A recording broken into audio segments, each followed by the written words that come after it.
Hi hello friends, ಹೇಗಿದ್ದೀರಿ? ಎಲ್ರು ಚೆನ್ನಾಗಿದ್ದೀರಿ ಅಂತ ಅನ್ಕೊಂಡಿದ್ದೀನಿ. ನಾನು ಚೆನ್ನಾಗಿದ್ದೀನಿ ಫ್ರೆಂಡ್ಸ್. ನೋಡಿ, ಈ ದಿನ ನಮ್ಮ ಹೊಸಪೇಟೆಯಲ್ಲಿ ಮಳೆ ಆಗ್ತಾ ಇದೆ. ಎಲ್ರು ಹೇಳ್ತಾರಲ್ಲ, ಯುಗಾದಿ ಮುಂಚೆ ಹೊಸ ಮಳೆ ಬರುತ್ತೆ ಅಂತೇಳಿ. ಹಾಗೆ ನೆನ್ನೆನು ನೈಟ್ ಮಳೆ ಆಗಿತ್ತು.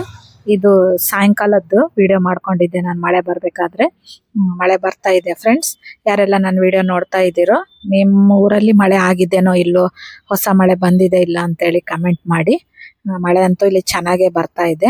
ಹಾಗಾಗಿ ಹೊರಗಡೆ ಮಳೆ ಬರ್ತಾ ಇದೆ, ಒಳಗಡೆ ನನ್ನ ಕೆಲಸ ನಡೀತಾ ಇತ್ತು. ಇದನ್ನ ನಾನು ಸಾಯಂಕಾಲ ವಿಡಿಯೋ ಮಾಡ್ಕೊಂಡಿದ್ದೆ ಫ್ರೆಂಡ್ಸ್. ಈಗ ನೈಟ್ ಕರೆಂಟ್ ಹೋಗಿದೆ. ಹೊರಗಡೆ ಗುಡುಗು ಮಿಂಚು ಬರ್ತಾನೆ ಇದೆ, ತುಂಬಾ ಗಾಳಿನೂ ಬಿಟ್ಟಿದೆ. ಮಳೆ ನೈಟ್ ಬರುತ್ತೋ ಇಲ್ಲೋ ಗೊತ್ತಿಲ್ಲ. ಹಾಗಾಗಿ ಕರೆಂಟ್ ಹೋಗಿತ್ತು. ವಿಡಿಯೋಗೆ ವಾಯ್ಸ್ ಆದ್ರೂ ಕೊಡೋಣ ಅಂತೇಳಿ ನಾನು ವಾಯ್ಸ್ ಕೊಡ್ತಾ ಇದ್ದೀನಿ ಫ್ರೆಂಡ್ಸ್. ಈಗ ತುಂಬಾ ಬಿಸಿಲು ಇರೋದ್ರಿಂದ ಸ್ವಲ್ಪ ಮಳೆ ಬಂದ್ರೆ ಭೂಮಿನೂ ಸ್ವಲ್ಪ ತಂಪಾಗುತ್ತೆ ಫ್ರೆಂಡ್ಸ್. ಸೆಕೆನೂ ಸ್ವಲ್ಪ ಕಮ್ಮಿ ಆಗುತ್ತೆ.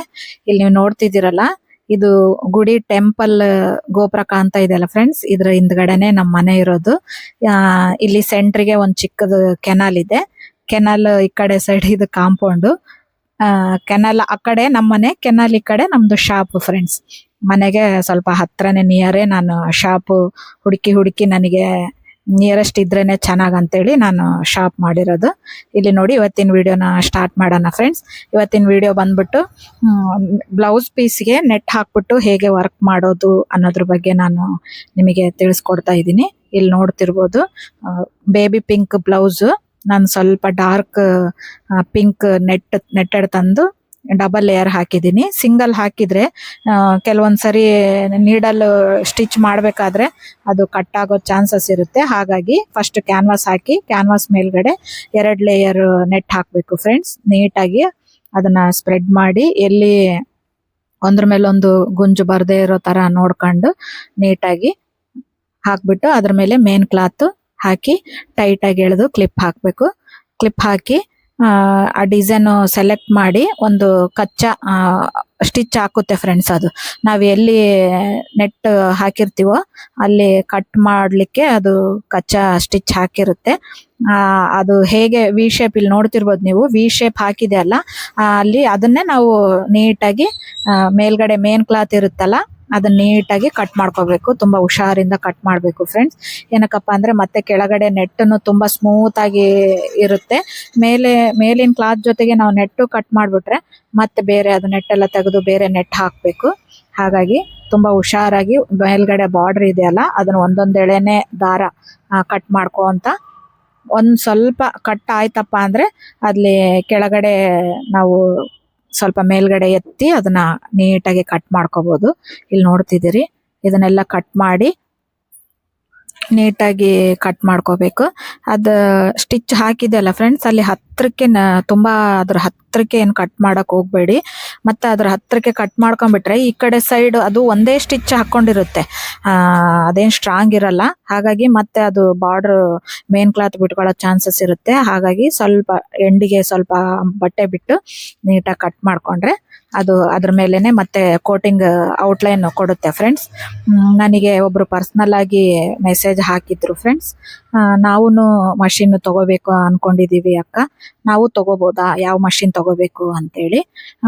ಮಷಿನ್ ಯಾವ್ದಾದ್ರು ತಗೋಬಹುದು ಫ್ರೆಂಡ್ಸ್. ನನ್ನ ಹಿಂದಿನ ವಿಡಿಯೋದಲ್ಲಿ ನಾನು ಯಾವ ಮಷಿನ್ ತಗೋಬೇಕು ಅನ್ನೋದ್ರ ಬಗ್ಗೆ ಹೇಳಿದ್ದೆ.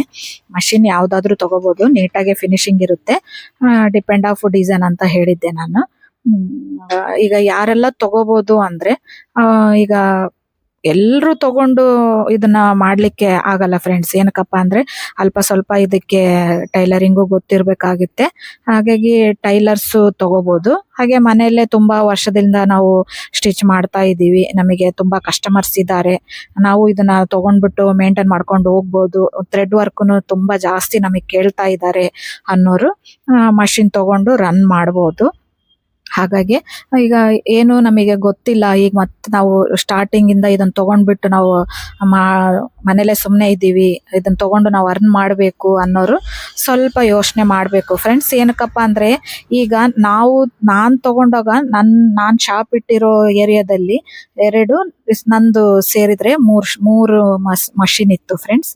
ಈಗ ನೋಡಿದ್ರೆ 6 ಮಷಿನ್ ಆಗಿದೆ. ಅಂದ್ರೆ ಒಂದು ವರ್ಷಕ್ಕೆ 3 ಜಾಸ್ತಿ ಆಗಿದೆ. ಇನ್ನು ಮುಂದೆ ಎಷ್ಟಿದೆನೋ ಗೊತ್ತಿಲ್ಲ. ಒಂದು ಏರಿಯಾದಲ್ಲಿನೇ ಏನಿಲ್ಲಪ್ಪ ಅಂದ್ರೂ 7-8 ಮಷಿನ್ ಆದ್ರೆ ತುಂಬಾ ಕಾಂಪಿಟೇಷನ್ ಜಾಸ್ತಿ ಆಗ್ಬಿಟ್ಟಿದೆ. ಹಾಗಾಗಿ ಸ್ವಲ್ಪ ಯೋಚನೆ ಮಾಡಿ ತಗೊಳ್ರಿ, ಬೇಡ ಅಂತ ಹೇಳಲ್ಲ. ಸ್ವಲ್ಪ ಯೋಚನೆ ಮಾಡಿ, ನಿಮಗಲ್ಲಿ ಯಾರು ಕಾಂಪಿಟೇಟಿವ್ ಇಲ್ಲಪ್ಪ, ಇಲ್ಲಿ ಯಾರು ಆ ಥರ ವರ್ಕ್ ಹಾಕೋರು ಇಲ್ಲ, ನಾವು ತಂದಿಟ್ರೆ ನಮಗೆ ವರ್ಕ್ ಬರುತ್ತೆ, ನಾವು ಮಾಡ್ಕೊಂಡು ಹೋಗ್ಬೋದು ಅನ್ನೋ ಕಾನ್ಫಿಡೆಂಟ್ ನಿಮಗಿತ್ತಪ್ಪ ಅಂದರೆ ನೀವು ಮಾಡ್ಕೊಂಡು ಹೋಗ್ಬೋದು ಇದನ್ನ ತಗೊಂಡು. ಈಗ ಹೇಗಾಗಿದೆ ಅಂದ್ರೆ ಸ್ಟಿಚ್ ಆಲ್ಮೋಸ್ಟ್ ನಮ್ದು ಫಿಟ್ಟಿಂಗು ಅವರಿಗೆ ಸೆಟ್ರೇಟ್ ಆಗ್ಬಿಟ್ಟಿರುತ್ತೆ. ಸ್ಟಿಚ್ ಮಾತ್ರ ನಮ್ಮ ಕಡೆನೆ ಮಾಡಿಸ್ಕೊಂತಾರೆ. ವರ್ಕ್ ಆ ಥರ ಅಲ್ಲ ಫ್ರೆಂಡ್ಸ್. ವರ್ಕ್ ಯಾರಾದರೂ ಹಾಕ್ಕೊಡ್ಬೋದು. ಈಗ ಇಲ್ಲಿ ನಾವು ಒಂದು ರೇಟ್ ಹೇಳಿರ್ತೀವಪ್ಪ ಅಂದರೆ ಇನ್ನೊಂದು ಸ್ವಲ್ಪ ಮುಂದೆ ಹೋಗ್ಬಿಟ್ಟು ಕೇಳಿ ಅಲ್ಲಿ ಇನ್ನೂ ಒಂದು 50-100 ಕಮ್ಮಿ ಇದೆ ಅಂದಾಗ ಅವ್ರು ಅಲ್ಲಿ ಹಾಕ್ಸ್ಕೊಂಬಂದು ನಮ್ಮ ಕಡೆ ಸ್ಟಿಚ್ ಕೊಡೋ ಚಾನ್ಸಸ್ ಇರುತ್ತೆ. ಈ ಥರ ಕಾಂಪಿಟೇಟಿವ್ ಜಾಸ್ತಿ ಆಗ್ಬಿಟ್ಟಿದೆ ಕಾಂಪಿಟೇಷನ್. ಹೇಗಾಗಿದೆಪ್ಪ ಅಂದರೆ ಎಲ್ಲ ಕಡೆ ಕೇಳಿಬಿಟ್ಟು ಎಲ್ಲಿ ಕಮ್ಮಿ ಆಗ್ತಾರೋ ಅಲ್ಲಿ ಬಂದು ಕಸ್ಟಮರು ವರ್ಕ್ ಹಾಕ್ಸ್ಕೊಳ್ಳೋ ಚಾನ್ಸಸ್ ಇರುತ್ತೆ. ಹಾಗಾಗಿ ಯೋಚನೆ ಮಾಡಿ ನೀವು ಮಷೀನು ತಗೋಬೋದು. ನಮಗೆ ಆಲ್ಮೋಸ್ಟ್ ತುಂಬಾನೇ ಕಸ್ಟಮರ್ಸ್ ಇದ್ದಾರೆ, ನಮಗೂ ವರ್ಕ್ ಕೇಳ್ತಿದ್ದಾರೆ. ನಾವು ಆಲ್ರೆಡಿ ವರ್ಕ್ ಇಸ್ಕೊಂಡು ಬೇರೆಯವ್ರ ಹತ್ರ ವರ್ಕ್ ಹಾಕ್ಸಿ ನಾವು ಸ್ಟಿಚ್ ಮಾಡಿ ಕೊಡ್ತಾ ಇದ್ದೀವಿ ಅಂತ ಆ ಥರ ಏನಾದರೂ ಇತ್ತಪ್ಪ ಅಂದರೆ ಆರಾಮ್ಸೆ ಟೈಲರ್ಸು ತಗೊಂಡು ನೀವು ಮಾಡ್ಕೊಂಡು ಹೋಗ್ಬೋದು. ಚೆನ್ನಾಗೇ ಇದೆ. ಹಾಗಾಗಿ ಸ್ವಲ್ಪ ನೀವು ಯೋಚನೆ ಮಾಡಿ ತೊಗೊಂಡ್ರೆ ಚೆನ್ನಾಗಿರುತ್ತೆ ಫ್ರೆಂಡ್ಸ್. ಇಲ್ಲಿ ನೀವು ನೋಡ್ತಿರ್ಬೋದು, ನಾನು ಅದನ್ನೆಲ್ಲ ನೆಟ್ ಕಟ್ ಮಾಡಿ ಕಲರ್ ಕಾಂಬಿನೇಷನ್ನು ಅದು ನೆಟ್ ಮೇಲೆ ಲೈನ್ಸ್ ಗೋಲ್ಡ್ ಕಲರ್ ಕೊಟ್ಟಿದ್ದೀನಿ ಫ್ರೆಂಡ್ಸ್. ಔಟ್ಲೈನ್ ಎಲ್ಲ ಡಾರ್ಕ್ ರಾಣಿ ಪಿಂಕ್ ಬರುತ್ತೆ. ಅದು ನಾನು ಮುಂದೆ ತೋರಿಸ್ತೀನಿ. ಈ ಥರ ಅವ್ರಿಗೆ ನಾನು ಹೇಳೋದು ಇಷ್ಟೇ, ತಗೊಳ್ಳಿ.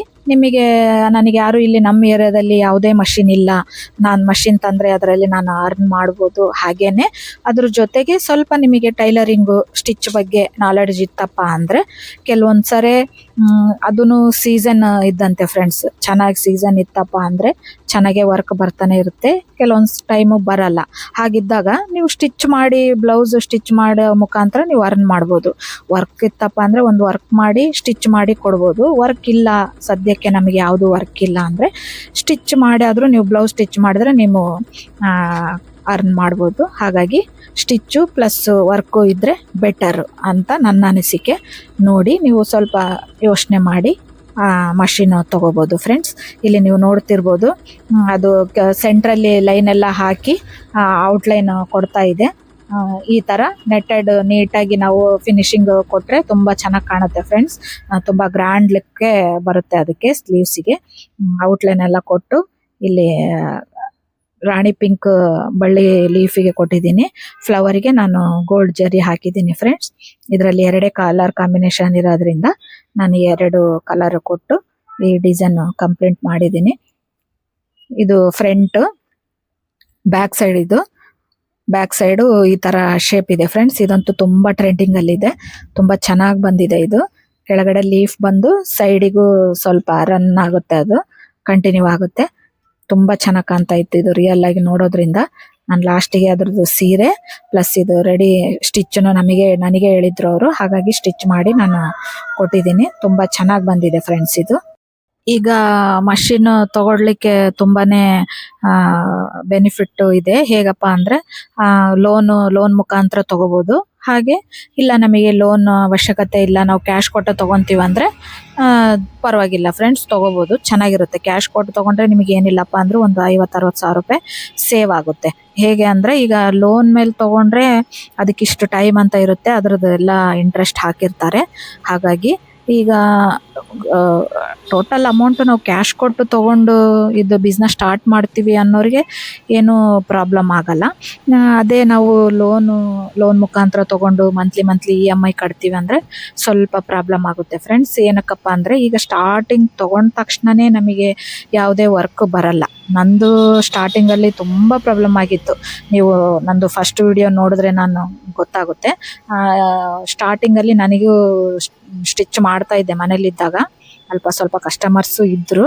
ಹಾಗಿನ್ನ ಇದು ಸ್ಟಾರ್ಟಿಂಗ್ ಫ್ರೆಂಡ್ಸ್, ಟ್ರೆಂಡಿಂಗ್ ಸ್ಟಾರ್ಟ್ ಆಗಿತ್ತು. ಹಾಗಾಗಿ ನಾನು ಅದನ್ನ ತಗೊಂಡು ಮನೆಯಲ್ಲೇ ಒಂದು 3-4 ತಿಂಗಳು ಮನೇಲಿ ಇಟ್ಟಿದ್ದೆ. ಅವಾಗ ನಾನು EMI ಮೇಲೆ ತಗೊಂಡಿರೋದು ಇದನ್ನ. ಅದು ಅಮೌಂಟ್ ಕಟ್ಟಲಿಕ್ಕೆ ನನಗೆ ತುಂಬಾ ಪ್ರಾಬ್ಲಮ್ ಆಗಿತ್ತು. ಸ್ಟಾರ್ಟಿಂಗ್ ಯಾರೂನು ಮನೇಲಿಟ್ಟಾಗ ಬಂದು ಕೊಡಲ್ಲ ಫ್ರೆಂಡ್ಸ್, ಅವ್ರಿಗೂ ಗೊತ್ತಿರಲ್ಲ. ಹಾಗಾಗಿ ಲೋನ್ ಕಟ್ಟಲೇಬೇಕಾಗುತ್ತೆ ನಾವು. ಲೋನ್ ಮುಖಾಂತರ ತಗೊಂಡ್ರೆ ಅವಾಗ ಸ್ವಲ್ಪ ನಮಗೆ ಒಂದು ಇದನ್ನ ಸ್ಟಾರ್ಟ್ ಮಾಡ್ಲಿಕ್ಕೆ ಒಂದು 5-6 ತಿಂಗಳಂತೂ ನಮಗೆ ಕಷ್ಟ ಆಗೇ ಆಗುತ್ತೆ. ಈಗ ಇದ್ರದ್ದು ಅಮೌಂಟು ಸಣ್ಣ ಪುಟ್ಟದೇನಲ್ಲ. 3.5 ಲಕ್ಷ 4.5 ಲಕ್ಷ ಅಮೌಂಟ್ ಕೊಟ್ಟು ನಾವು ಮಷಿನ್ ತಗೊಂಡಿವಿ ಅಂದಾಗ ನಾವು ಅದಕ್ಕೆ ತಕ್ಕಂತೆ ತಿಂಗಳಿಗೆ ದುಡಿಲೇಬೇಕಾಗುತ್ತೆ. ಈಗ ಸುಮ್ಮನೆ ಈ ಲಕ್ಷ ಕೊಟ್ಟು ಮಷಿನ್ ತಗೊಂಡು ಮನೇಲಿ ಒಂದು ಮೂಲೆಯಲ್ಲಿ ಇಡ್ಲಿಕ್ಕೆ ನಾವು ತಗೊಂಡಿರಲ್ಲ ಫ್ರೆಂಡ್ಸ್. ಹಾಗಾಗಿ ತಗೊಂಡು ಅದರಲ್ಲಿ ನಾವು ಅದಕ್ಕೆ ತಕ್ಕಂತೆ ನಾವು ಅರ್ನ್ ಮಾಡ್ತೀವಿ ಅನ್ನೋ ಕಾನ್ಫಿಡೆಂಟ್ ಇತ್ತಪ್ಪ. ಯಾವುದೇ ನಮಗೆ ಕಾಂಪಿಟೇಟಿವ್ ಇಲ್ಲ, ಇಲ್ಲಿ ಕಾಂಪಿಟೇಷನ್ ಇಲ್ಲ ಅಂತ ಅಂದಾಗ ತಗೊಂಡು ಧಾರಾಳವಾಗಿ ನಾವು ಮಷಿನ್ ರನ್ ಮಾಡ್ಬೋದು. ನೀವು ಸ್ವಲ್ಪ ಅಂದ್ರೆ ಚಿಕ್ಕ ಅಮೌಂಟ್ ಅಲ್ಲ, ದೊಡ್ಡ ಅಮೌಂಟ್ ಇನ್ವೆಸ್ಟ್ ಮಾಡಿ ನೀವು ಮಷಿನ್ ತಗೊಂತಿದ್ದೀರಿ ಅಂದಾಗ ಸ್ವಲ್ಪ ಯೋಚನೆ ಮಾಡಿ ತಗೊಳ್ಳಿ.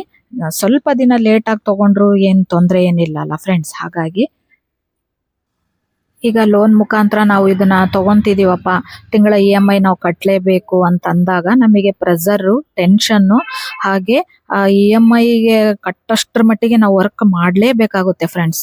ಆ EMIಗೆ ಅಮೌಂಟ್ ಬೇಕಪ್ಪ ಅಂದ್ರೆ ವರ್ಕ್ ಬರಲೇಬೇಕು. ವರ್ಕೇ ಬಂದಿಲ್ಲ ಅಂದಾಗ ಆ ಟೆನ್ಷನ್ ಇರುತ್ತೆ ನೋಡಿ, ತುಂಬಾ ಅದು ತುಂಬಾ ದೊಡ್ಡ ಟೆನ್ಷನ್. ಏನಕ್ಕಪ್ಪ ಅಂದ್ರೆ ನಾನು ಅದನ್ನೆಲ್ಲ ಸ್ಟಾರ್ಟಿಂಗ್ ಅಲ್ಲಿ ಅದರದೆಲ್ಲ ಫೇಸ್ ಮಾಡಿದೀನಿ. ಹಾಗಾಗಿ 1-2-3 ಕಂತು ಅಂದ್ರೆ EMI ನಾನು ಹೊರಗಡೆ ಸಾಲ ತಂದ್ಬಿಟ್ಟು ಕಟ್ಟಿರೋ ಪರಿಸ್ಥಿತಿನೂ ಇದೆ. ಹಾಗಾಗಿ ಇದು ತಂದ ತಕ್ಷಣನೇ ನಮಗೆ ಅಮೌಂಟ್ ನಾವು ಅಷ್ಟು ದುಡಿತೀವಿ ಅನ್ನೋದು ಅದು ತಪ್ಪು. ಅದು ಆಗಲ್ಲ ಫ್ರೆಂಡ್ಸ್. ಏನಕ್ಕಪ್ಪ ಅಂದ್ರೆ ಇದನ್ನ ತಂದು ನಮಗೆ ಸ್ವಲ್ಪ ದಿನ ಟೈಮ್ ಬೇಕೇ ಬೇಕು ಇದು ಕವರ್ ಆಗ್ಲಿಕ್ಕೆ. ನಾವು ಅದಕ್ಕೆ ತಕ್ಕಂತೆ ನಾವು ಅಮೌಂಟ್ ಅರ್ನ್ ಮಾಡ್ಲಿಕ್ಕೆ ತುಂಬಾನೇ ಟೈಮ್ ತಗೊಳುತ್ತೆ.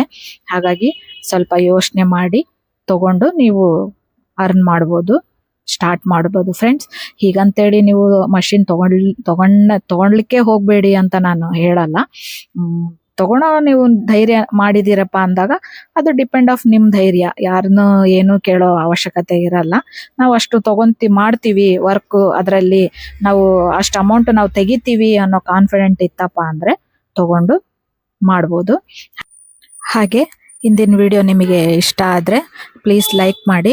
ಹಾಗೆ ಯಾರೆಲ್ಲ ನನ್ನ ಚಾನೆಲ್ನ ಸಬ್ಸ್ಕ್ರೈಬ್ ಮಾಡ್ಕೊಳ್ದೇನೆ ವಿಡಿಯೋ ನೋಡ್ತಾ ಇದ್ದೀರೋ ಪ್ಲೀಸ್ ಸಬ್ಸ್ಕ್ರೈಬ್ ಮಾಡಿಕೊಂಡು ಒಂದು ಲೈಕ್ ಮಾಡಿ ಫ್ರೆಂಡ್ಸ್. ಹಾಗೆ ಈ ವಿಡಿಯೋ ನೋಡಿದ್ಮೇಲೆ ನಿಮಗೆ ಏನು ಅನ್ನಿಸ್ತು ಅನ್ನೋದ್ರ ಬಗ್ಗೆ ಒಂದು ಕಮೆಂಟ್ ಮಾಡಿ.